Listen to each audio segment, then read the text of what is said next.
ہمارے علماء نے لکھا کہ ماں بچھڑے بیٹے کا اتنا انتظار نہیں کرتی جتنا اللہ اپنے بگڑے ہوئے بندے کا انتظار کرتے ہیں.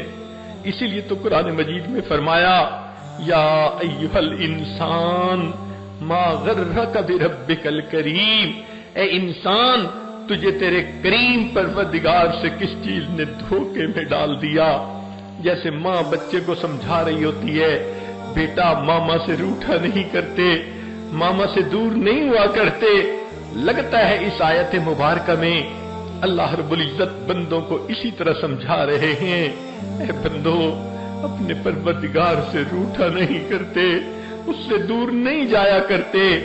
آؤ پروردگار کا در کھلا ہے. حقیقت بات تو یہ ہے جو رب کریم کے دروازے سے پیٹھ پھیر کے جاتا، آداب شاہانہ کا تقاضا یہ تھا اس بندے کی پشت میں ایک لات لگوائی دی جاتی اور اس کے لیے دروازے کو بند کر دیا جاتا. او بدبخت میرے دروازے کو پیٹھ پھیر کے جا رہا ہے، اب یہ دروازہ ہمیشہ کے لیے بند کر دیا. مگر اللہ رب العزت ایسا تو نہیں کرتے، دروازہ کھلا رکھتے ہیں، بندے کو چاہتے ہیں کہ میرے در پر آئے. بلکہ علماء نے لکھا ہے ایک نوجوان جس نے ساری زندگی شیطانی شہوانی نفسانی کاموں میں گزار دی، حتیٰ کہ بڑھاپا آ گیا، نوکری نہ رہی، کوئی کمانے کا ذریعہ نہ رہا، اولاد تھی نہیں، بیوی بھی فوت ہو گئی. اب وہ اکیلا کسی رشتہ دار کے گھر میں پڑا رہتا ہے. تو وہ بندہ جس کے پاس نہ مال ہے نہ جمال ہے نہ دنیا کی کوئی اور چیز ہے، ہر وقت کھانستا رہتا ہے. اس کو رشتہ دار بھی کہتا ہے اے بوڑھے تمہارے کھانسنے کی وجہ سے میرے بچے پریشان ہوتے ہیں، چلے جاؤ یہاں سے. اس نے بھی دھکا دے دیا تو اس وقت وہ بوڑھا اس گھر سے نکلتا ہے، ہاتھ میں لاٹھی پکڑی ہوئی ہے، کمر ٹیڑھی ہو گئی، اب ہانپتا ہوا کانپتا ہوا چلتا ہوا سوچتا ہے کہاں جاؤں، کوئی در نہیں، کوئی گھر نہیں، محبت کرنے والی بیوی نہیں، اولاد نہیں، میں اکیلا ہوں، بے سہارا ہوں.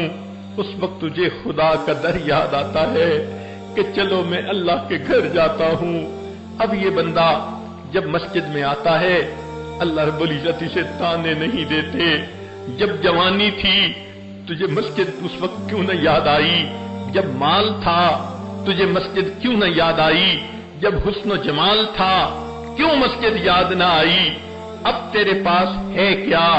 جسم پہ بوٹی نہیں، پیٹ میں آنت نہیں، اب تمہیں میرے پاس آنے کا وقت آیا. اللہ تعالیٰ اس بوڑھے کو بھی کوئی تانا نہیں دیتے.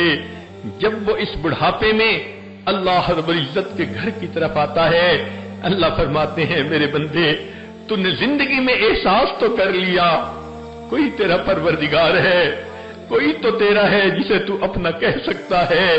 اے میرے بندے آ، ایک بالشت آئے گا، میری رحمت تیری طرف 2 بالش چلے گی. وَإِنْ أَتَانِي يَمْشِي أَتَيْتُهُ هَرْوَلًا، تو چل کے آئے گا میری رحمت تیری طرف دوڑ کے جائے گی. اس اللہ کی رحمتوں پہ قربان جائیں جو اپنے بندے کا اس حد تک انتظار فرماتے ہیں. اے کریم آقا آپ کتنا محبت کرنے والے پروردگار ہیں. چنانچہ علماء نے لکھا ہے اللہ رب العزت نے اپنی رحمت کے 1000 حصے کیے، ایک حصہ اس نے دنیا میں اتارا. اس حصے کی وجہ سے آپس میں تم محبتیں دیکھتے ہو. 999 حصے رحمت قیامت کے دن ایمان والوں کے لیے ظاہر ہوگی. اب اگر ماں کو کہا جائے تیرے بچے کو تکلیف دیتے ہیں تو ماں کبھی گوارا نہیں کر سکتی. مشہور واقعہ ہے کہ ایک مرتبہ نبی علیہ الصلوۃ والسلام کو اطلاع ملی کہ علقمہ رضی اللہ عنہ نوجوان ہیں، روح قبض نہیں ہو رہی. نبی علیہ السلام بلال اور صہیب کو ساتھ لے کر ان کے پاس آئے. پتہ چلا کسی وجہ سے ماں ناراض ہے. نبی علیہ السلام نے اس کی والدہ کو کہا آپ بچے سے راضی ہو جائیں. وہ کہنے لگی میں ہرگز نہیں ہوں گی، میرا دل بہت خفا ہے. جب ماں نے انکار کر دیا نبی علیہ السلام نے اپنے صحابہ سے کہا کہ جاؤ لکڑیاں کاٹ کے لاؤ.